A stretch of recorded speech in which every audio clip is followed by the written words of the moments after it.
और ये ब्रह्म जो है ये भी साहब है, भगवान है, ब्रह्म है, लेकिन ये सरब्रह्म है, सरपुरुष है। गीता अध्याय नंबर 15 के श्लोक नंबर 16 और 17 में स्पष्ट किया है। पुण्यात्माओं, आज तक जो सबसे बड़ा उलझन हमारे सामने रही है कि प्रत्येक धर्म के धर्मी व्यक्ति अपने अपने धर्म को उत्तम मानते हैं, दूसरे वाले को रिजेक्ट करते हैं किन्हीं किन्हीं कारणों से। अब पहले तो यहाँ हमारी अज्ञानता है कि हम धर्म में दोष निकाल रहे। धर्म तो धर्म ही है, ना कम होता है ना ज़्यादा होता है, घटिया तो होता नहीं, वो तो श्रेष्ठ ही श्रेष्ठ है। धर्म उस का नाम है जिसके अंदर ये लक्षण हो, वो धर्मी व्यक्ति होगा। जो इन नियमों का पालन करता वो धर्म है। धर्म का अर्थ है एक संविधान है। वो संविधान के अंदर है नंबर 1 तम्बाकू सेवन नहीं करे, नंबर 2 मांस नहीं खावे, नंबर 3 शराब नहीं पीवे, नंबर 4 परस्त्री गमन बलात्कार आदि बकवास दुष्टता नहीं करे, डाके नहीं मारे, चोरी नहीं करे, और किसी की वचन मन कर्म वचन से भी किसी की आत्मा नहीं दुखानी चाहिए। तो ये धर्म के एक नियम है। और भक्ति करे पूर्ण परमात्मा की, अल्लाहू अकबर की, उस कंप्लीट गॉड की। तो ये धर्म है, ये कानून है धर्म का, ये संविधान है। इस संविधान को पालन करने वाले को धर्मी व्यक्ति कहते हैं, धर्मात्मा, पुण्यात्मा। और जो इनमें से एक भी नियम का पालन नहीं करता तो उसने पंचर कर रखा है अपनी गाड़ी में, वो वहीं खड़ा है, बेसिक धर्मात्मा कहलाता है। तो इसका छोटा बड़ा नहीं होता धर्म का। फिर रही बात कि जैसा भी जो जिस पुस्तक को पढ़ता है उसको वो अपने हिसाब से उसको सेटिंग करके सर्वश्रेष्ठ मान बैठता है। तो पुण्यात्मा, वेद जो है ये पुरातन ग्रंथ है, सबसे पुराने और सबसे श्रेष्ठ। सबसे श्रेष्ठ का मतलब है उस सूक्ष्म वेद को छोड़कर अन्य ये श्रेष्ठ ज्ञान रखते हैं। और उसके बाद है श्रीमद् भगवत गीता। उसके उपरांत अन्य जो ग्रंथ हैं, पुराण हैं, उपनिषद हैं, महाभारत या सुधा सागर है, ये किसी ऋषि विशेष का ज्ञान है। तो वो ऋषि विशेष का ज्ञान जो है वो अपने सतर का होता, उसका अपना अनुभव, जैसा उसने भगवान को जाना। तो पवित्र श्रीमद् भगवत गीता एक कंक्लूजन है चारों वेदों का, निष्कर्ष है। और इसके साथ साथ जैसे ये अन्य 4 बुक और हैं, ये उनके बाद की पुस्तक है। और इनका भी ज्ञानदाता वही है जो गीता जी का ज्ञानदाता है। अब गीता पुरातन बुक है और इन 4 बुकों से पहले की है कौन सी? तौरात, जबूर, इंजिल और कुरान से पहले की है। अब जो वेदों में ज्ञान दिया वो सर्व मानव के लिए है, और जो श्रीमद् भगवत गीता में ज्ञान दिया वो भी पूरे मानव मात्र के लिए ही है। ये पुराना ज्ञान है। उसके बाद जो ये अन्य पुस्तक जैसे पुराण हैं, ये ऋषियों की अपने अनुभव हैं। ये यदि वेदों गीता से मेल नहीं खाते तो वो ज्ञान उनके अपने घर का है, गॉड गिवन नहीं है। और जैसे कुरान है, कुरान के अंदर कोई मंत्र जाप करने का नहीं है। और कुरान शरीफ के अंदर मांस खाने का यदि आदेश है तो कंप्लीट गॉड का नहीं है, क्योंकि उसी ज्ञानदाता ने, जो कुरान शरीफ का ज्ञानदाता है, उसने सबसे पहले तौरात पुस्तक दी। और तौरात के अंदर उसने लिख दिया कि सृष्टि रची उस अल्लाहू अकबर ने,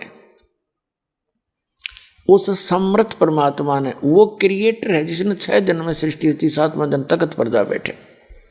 वो इस वर्ल्ड का क्रिएटर है और उसने मांस खाने का आदेश नहीं दे रखा किसी को भी।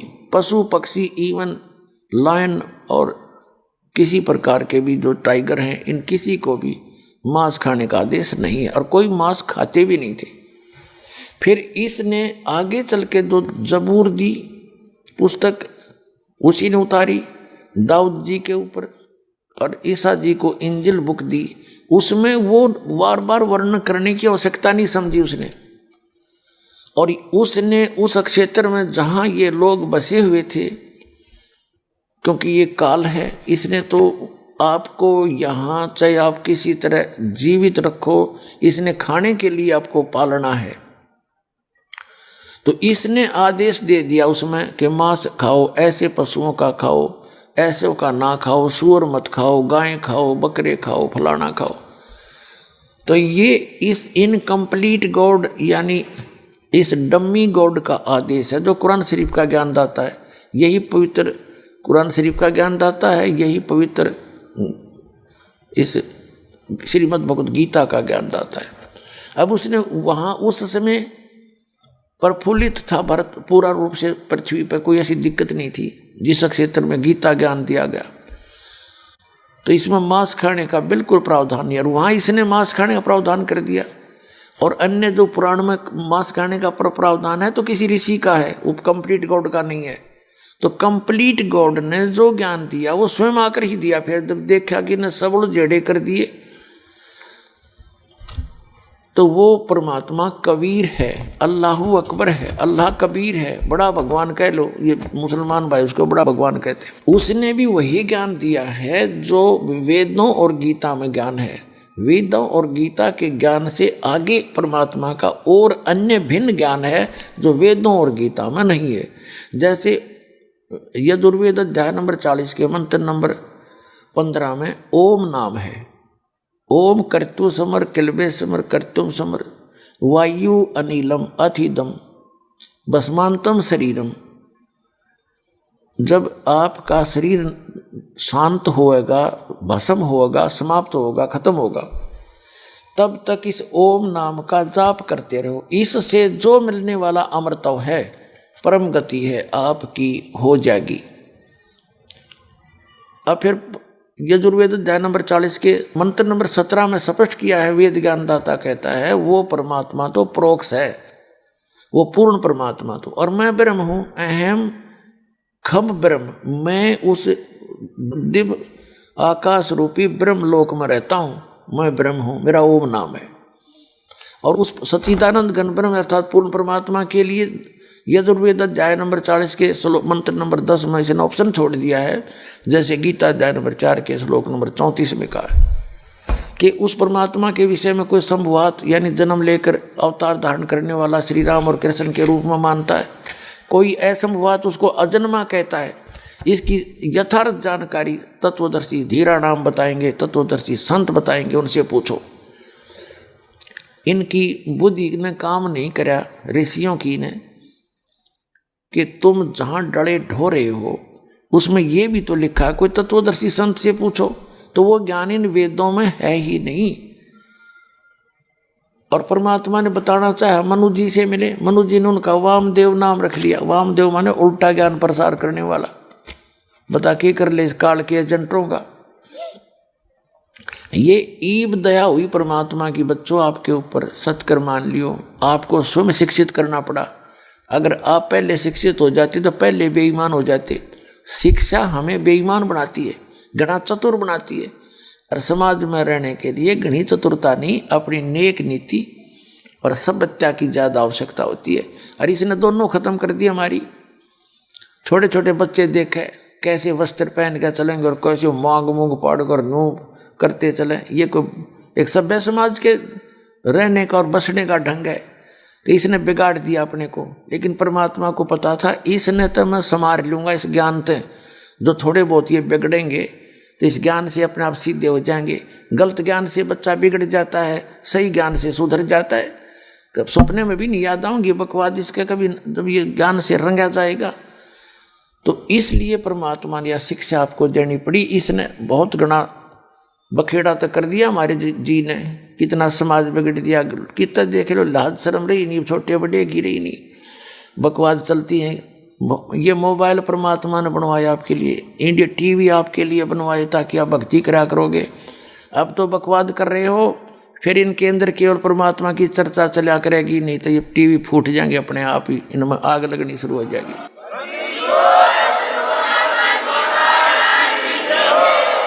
ये तो दिया इसलिए अनमोल रत्न आपको, ना आदमी बना के दिखावे कंप्यूटर ये इंटरनेट, ये तो गॉड गिवन माइंड है।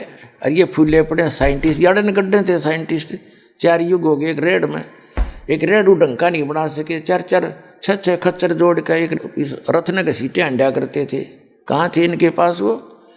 अब दास का जन्म हुआ किसान परिवार के अंदर। फसल को निकालने के लिए एक छड़ा लाया करते, छड़ा यानी एक झाड़ काट के, और उसने उस गेर के वो सारा फसल गेहूं की पकी हुई और उसको ऊपर बैलों कर उसने अंडाए जाते छड़े ने। और वो एक महीने में जाकर सूत में आता, वो 100 मन गेहूँ मुश्किल थे। अरे 100 मन गेहूँ काट दें कट दे घंटे के अंदर। तो ये गॉड गिवन आपके लिए दिया कि समय को आप भक्ति में लाइयो। जब ताशा खेलन पे लागे, राजनीति की बतलाओ है, टीवी पर आँख पाड़े बैठे रहे, फिल्म देख के सारा परिवार, फिर राम नाम की चर्चा सुना करोगे। आपने ये सुहावे नहीं किए बकवाद जो आजकल आपको बहुत अच्छी लग रही है, ये तो बालकों का खेल है।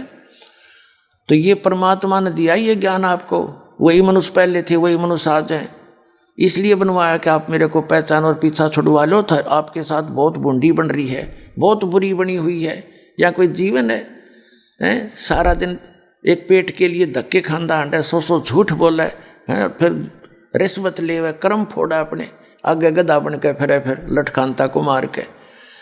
तो यह दुर्गति आपने दूर दिखाई देगी सामने, जब आपकी मोतिया में हट जाएगा या काल की भांग उतर जाएगी। और भांग उतरेगी सत्संग से। आज तक सत्संग नहीं मिला आपको, सत्कर मान लियो पुण्यात्मा हो, आपको सत्संग नहीं मिला। ये बकवाद बताने वाले मिले हैं जिनको खुद ज्ञान नहीं, और आंशिक ज्ञान कहीं थोड़ा सा सुना दिया, बोली आत्मा है, परमात्मा की तरफ में भटक ही रहे हैं, तो वो उनके पीछे बोलिए। तो अब इस ज्ञान से, इस उपकरणों से जो परमात्मा ने आपको दिए, आपका मोबाइल आपकी जेब में होगा, ब्लूटूथ चल पड़ा, कान का टांग लिया अपना, और जेब में फोन है, कान में मंत्र चल रहे हैं, साथ में बैठे नहीं पता यू क्या कर रहा है, ना डिस्टर्बेंस हुआ, दूसरे ने कोई कहा भाई बंद कर ले भाई बंद कर लिया, मंत्र चल रहे हैं। और चाहे सफ़र में चालो, चाहे किधर खेत का में जाओ, मजदूरी करो, दुकान पर बैठो, या कहीं भी अपना काम कर रहे हो, भक्ति करा करेंगे। कभी शब्द सुन रहे हैं, कभी परमात्मा की वाणी सुन रहे हैं, कभी सत्संग सुन रहे हैं, कभी सुबह दोपहर शाम की 3 समय की अपनी स्तुति कर रहे हैं। फिर मंत्र याद आ गया, भाई प्रथम मंत्र कर लें, भाई दूसरा भी कर लें। इतना बिजी शेड्यूल हो जाएगा, अपने बकवाद करने की फुर्सत नहीं मिलेगी, और बेड़ा पार हो जाएगा, सतलोक चले जाएंगे।